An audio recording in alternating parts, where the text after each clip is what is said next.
Okay, hello, I'm here with another review. It's been a while since I've done one, a couple of months I think. But today I'm going to be talking about a contemporary band and an album that has just come out a week and a bit ago, which is Ribbon Around the Bomb by Blossoms. This is their fourth album, following on from their 2016 debut, 2018's Cool Like You, and 2020's Foolish Love in Spaces. They seem to be releasing an album every 2 years, which is good. I like it when a band does this. These days, you can go like 5 years between albums. But Blossoms, they seem to have a consistent pattern of releasing albums. Anyway, this is their fourth album, and yeah, once again, it's as solid as all the other ones.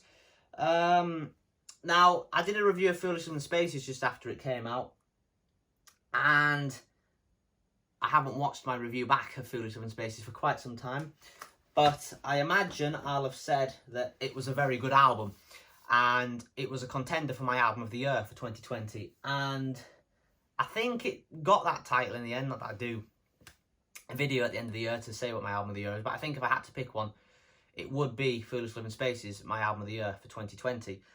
The only possible thing that could maybe rival it for me is McCartney 3, because I really thought McCartney 3 from Paul McCartney was a very good album that came out right at the end of 2020.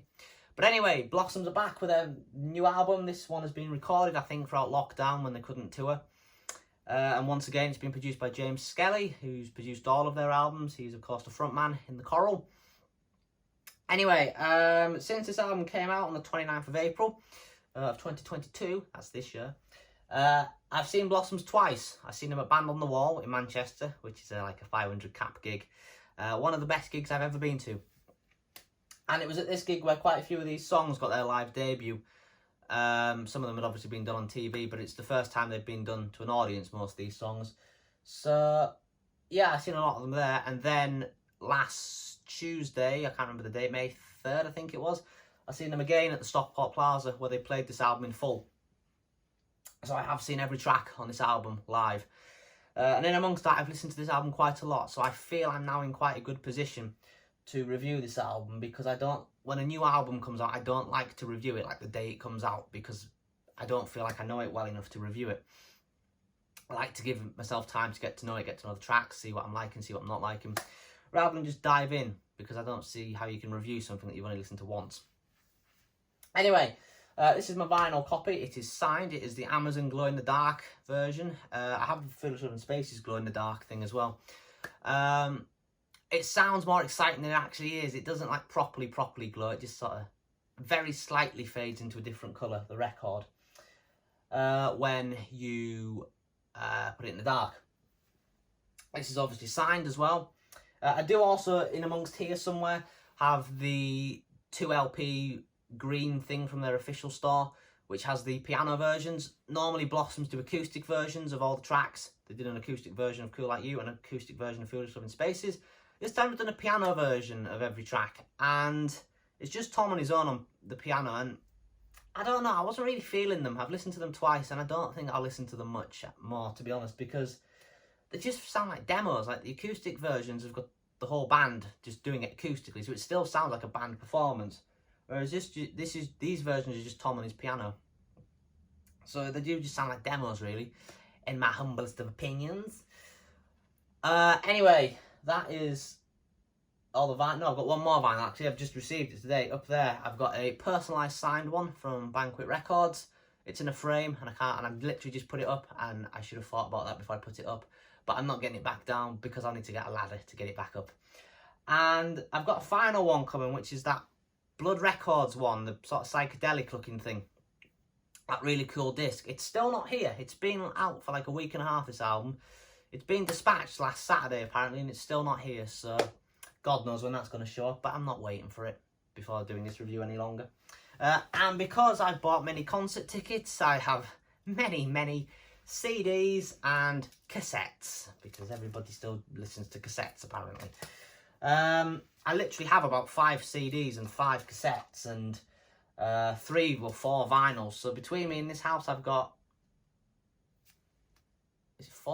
15 copies of this album, if I include, yeah, I have 14 copies of this album in this house.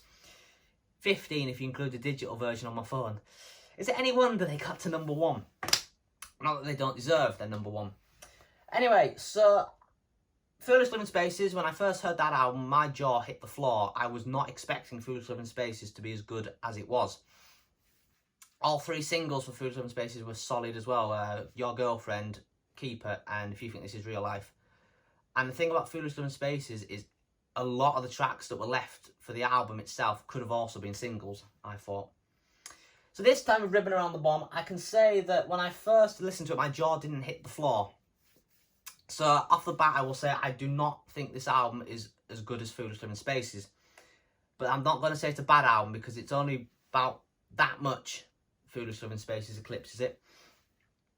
But the singles of this album, there was 4 of them and they were all very solid. The first single was Care For, which came out last August.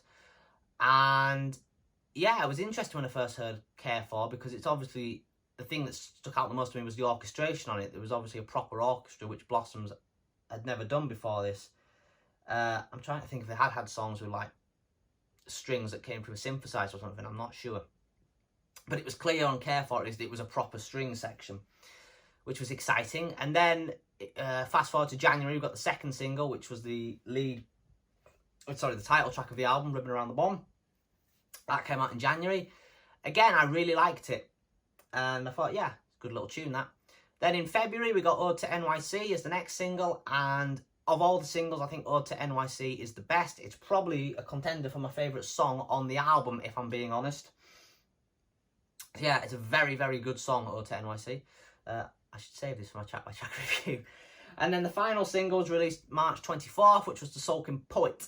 Again, I will do what I'm supposed to do and talk about that in the track by track review. I've just sort of spoiled some of that there. Anyway, I think that is more or less everything I want to say, so I will dive into the track by track review. Oh no, something else I was going to say. There is a theme throughout this album of this character called The Writer. The Writer is, I suppose, it's Tom Ogden. And yeah, it's kind of, my girlfriend has come up with a lot of theories, like creative theories of how the theme of the writer flows through it, and how the character of the writer appeared in Foolish Living Spaces, and this is how he sort of his downfall or something after the success of Foolish Living Spaces, and the other side of it of when being a writer it all goes wrong for you or something. Not that it went wrong for Tom Ogden or anything, but I don't know, I'm not a creative mindset, I'm more a logical mindset, you know. When I listen to a song, I'm listening to like the bass and the guitar and does it sound good and stuff. Whereas my girlfriend seems to like to listen to the more creative side and trying to think of like what the theoretical side of it is. I'm talking gibberish. If you're watching this, Bri, which you probably are, sorry. Anyway, shall we go into the track by track review? I think we should. It opens with the writer's theme, which is a orchestrated piece. Yeah, it's a really nice opening tune, this. It's just a like 40-second instrumental. And it sounds a bit like a Disney sort of, you know, like one of those old Disney films, animations. Like, I don't know, Beauty and the Beast or Cinderella, the sort of thing you'd expect on that sort of, that kind of orchestration. And it also reminds me a little bit, I've just thought of this now, it's just hit me. Then I've said that. Good Night by the Beatles, the closing track on the White Album. It's kind of similar-ish, obviously Good Night has lyrics to it, but melodically, they do kind of sound similar.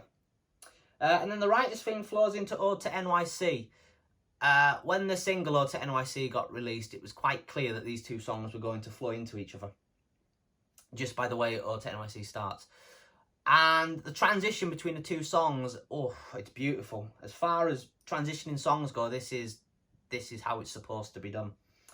So Ode to NYC, this is when Blossoms themselves really, I suppose, properly appear, because I suppose they're not really on the first track, it's just an orchestra. But Ode to NYC, this is Tom Ogden's love letter to New York City, his favourite city, after Stockport, although Stockport's not a city, it's a town, isn't it? But anyway, Ode to NYC, it's, you know, it's just like name checking all these places in New York. I'm wide awake, Empire State of shock through my body. Times Square's a kaleidoscope of colour. It's a beautiful song. It is kind of Paul Simon sounding to a degree. But yeah, it is definitely of the 4 singles the best of the lot, I think. And it is contender for my favourite on the album. It's probably joint favourite. I'll get to the other one in a minute. That I think's my favourite. But this one, yeah, really, really strong song, and it's amazing live as well. When I seen them at the Plaza, the writer's theme, the orchestra's kind of, because there was a mini orchestra with them, they started playing it behind the curtain, and then the curtain lifted, and just as it had lifted, they then went into Ode to NYC. Yeah, really, really good. I'm going to New York in September, so I'm hoping I'll get to tick off a lot of these places mentioned in this song and see if I can fall in love with New York City. Anyway, after that, we have the title track, Ribbon Around the Bomb. So, yeah, this is a cool tune. It's the title song. The artwork, of course, Ribbon Around the Bomb.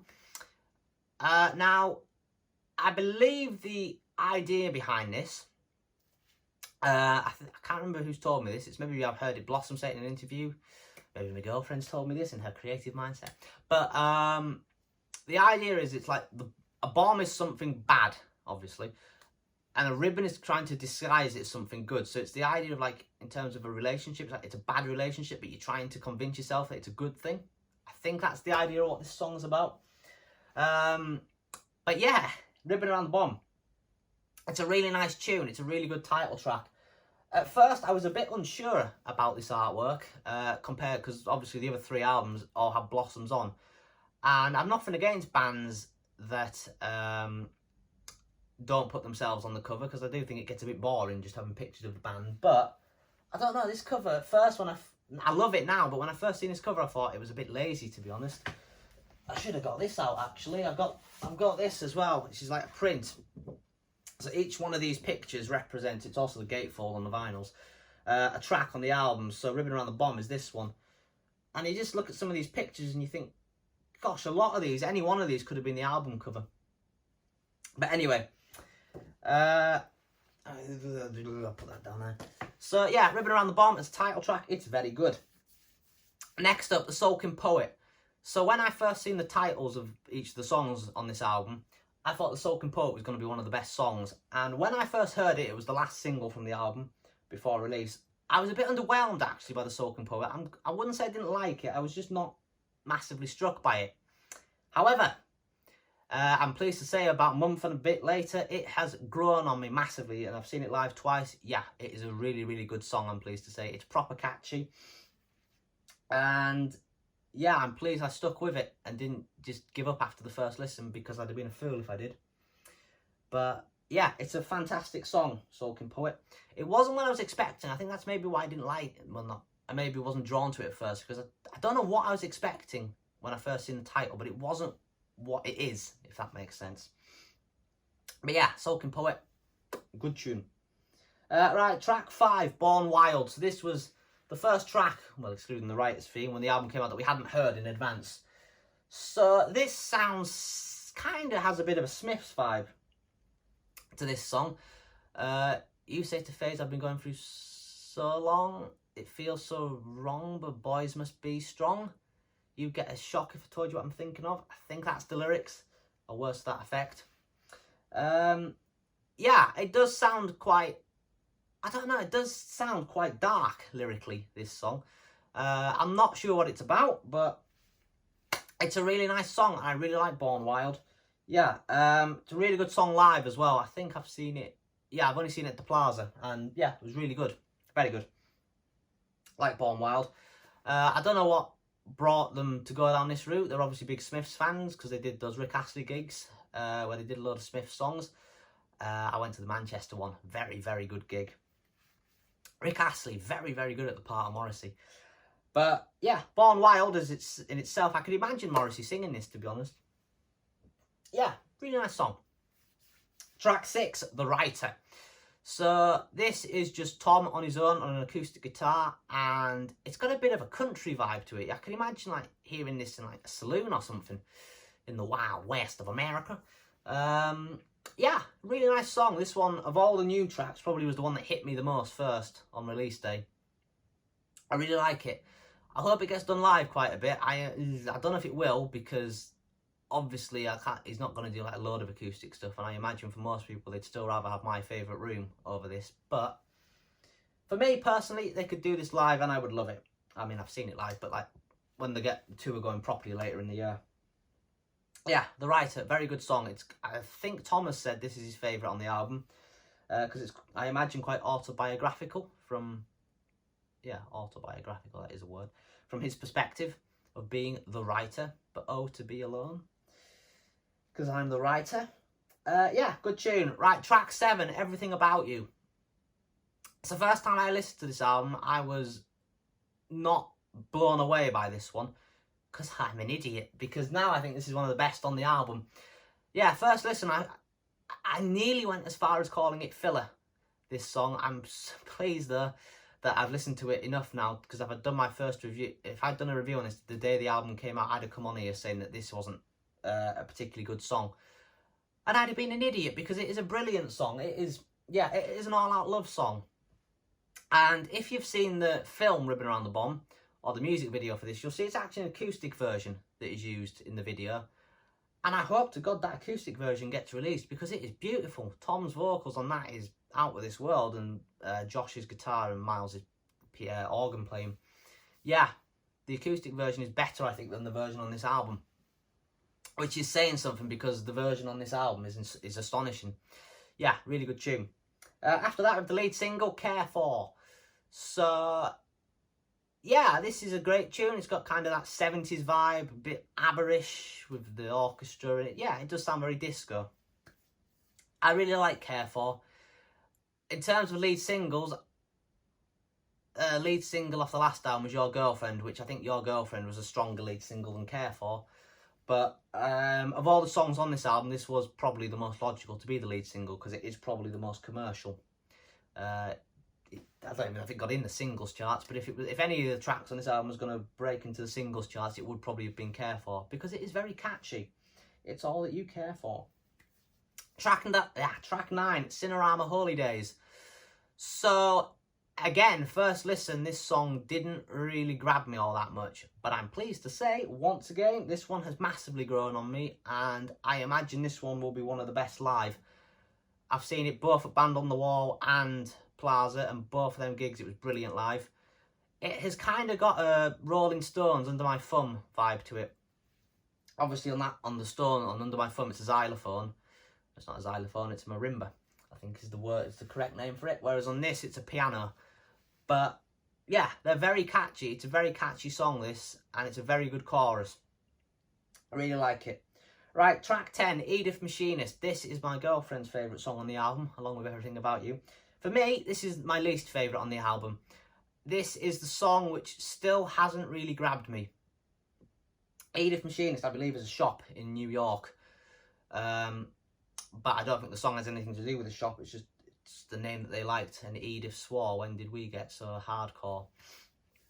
I think is the lyric. But yeah, it's not doing anything for me, this song. It's just not impacting me. It's not growing on me at all yet. So hopefully it will eventually, but so far it's still not got there. But we'll see. Maybe it will eventually. Right, track 11, Visions. So this is the song pre-release that was getting hyped up the most, because it's 7 minutes long. And I have to say, when I first heard this one, I was a bit, I don't want to say disappointed, but maybe perplexed, yeah, is a good word, because it wasn't, again, what I was expecting. I don't know what I was expecting, but it wasn't this. But now I'm pleased to be able to sit here and say this is my favourite on the album, along with Ode to NYC. This is a brilliant song. This is not just potentially best on the album, it's potentially one of the best songs Blossom has ever done. The orchestration is out of this world, the lyrics are out of this world. Was I complete at 23 and I remember 17, and I'm thinking how it's not the same. It sounds like it's about growing old and growing up, and, you know, Tom coming to grips with his life of fame, how he's not the man he was at 17, and was he complete at 23, because I think 23 was when their debut, I think he was 23 when their debut came out. But yeah, Visions, very, very good song. Seen this live at the Plaza. I don't imagine it'll be done live all that often, this one, considering it's 7 minutes long. But yeah, really, really good song. If there's one song that off this album that people listen to, I would probably say the best to listen to is Visions. Yeah, good song.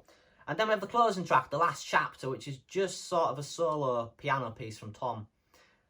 I was a bit disappointed by The Last Chapter, because I was expecting Visions would kind of flow into it, but it doesn't. Visions kind of ends, and then there's like 10 seconds of silence, and then Visions kicks in, which is just Tom on a piano. It's not a bad thing. It's not a bad song. It's just, yeah, it's not really doing much for me. I kind of, the minute when Visions finishes, unless I forget to knock it off, I don't really bother waiting around for the last chapter, which is a shame because I love the writer's theme, but the last chapter, I don't know what it is. It's just, yeah, it's just a solo piano piece, which to me isn't doing much for me. But anyway, that is it. That is Ribbon Around the Bomb, Blossom's latest electronic offering, and hopefully it continues their streak of great albums. I hope there's more, many more still to come. Hopefully we'll be here in 2024 for the next one. But yeah, if you get a chance to see Blossoms live soon, I would highly recommend going to see them, because the stuff on this album is as good live as any of the other stuff that they've got. And yeah, greatest band in the world at the minute, in my opinion. Love them. So that's all I've got to say for now about this album. Thank you very much for watching, and I will see you somewhere down the road. Ta-ra!